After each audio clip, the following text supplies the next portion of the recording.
Emerson মনে করিয়ে দিয়েছিলেন জীবনকে পরিমাপ করা উচিত গভীরতা আর ভালোবাসা দিয়ে, উপযোগিতা দিয়ে নয়। আজ যে বিকল, একসময় সে আপনার পথ সহজ করেছিল। সম্পর্ক হোক মায়ার, প্রয়োজনে নয়।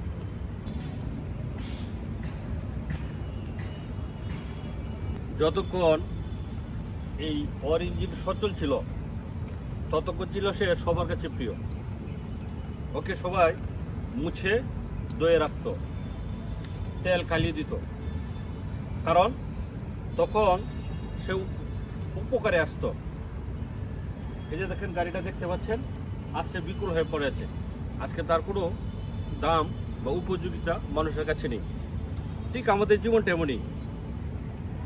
যতক্ষণ মানুষের শরীরে যৌবন থাকে, সর্বক্ষমতা থাকে, সমাজে দেওয়ার মতো কিছু থাকে, ততক্ষণে চারপাশে মানুষগুলোর কদর।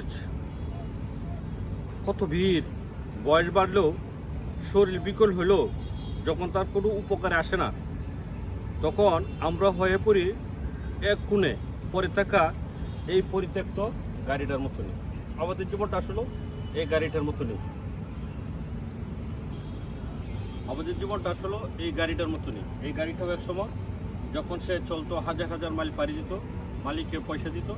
আজ সে বিকল, মালিকের কাছে তার কোনো মূল্য নেই। দেখেন এভাবে সে পড়ে আছে। আমাদের জীবন তেমনই। যখন টাকা পয়সা সম্মান থাকে তখন চারপাশে মানুষের আসলে কোনো অভাব হয় না। আসলে আমাদের সম্পর্কগুলো কিন্তু শুধু প্রয়োজনেই। স্বার্থ পড়ে গেলে মায়ের বাঁধন কি এত সহজে আগলা হয়ে যায়?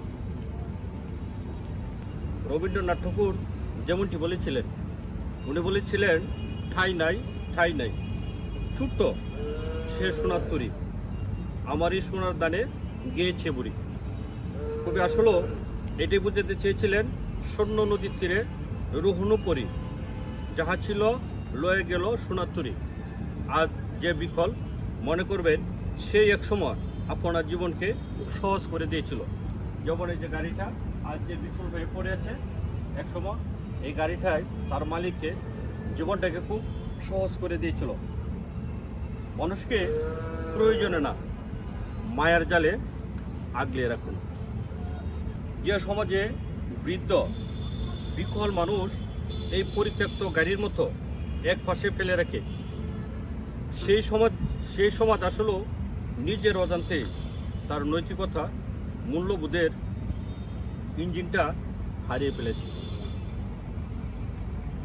ভিডিওটি ভালো লাগলে আপনার প্রিয়জন, কাছের মানুষদের সাথে শেয়ার করবেন, এই আশা রাখছি। আমার ফেসবুক আইডি এবং ইউটিউব চ্যানেলের নাম হচ্ছে safa.com। ফলো এবং সাবস্ক্রাইব করবেন, এই প্রত্যাশা আমি সবসময় আপনাদের কাছে রাখি। আল্লাহ হাফেজ।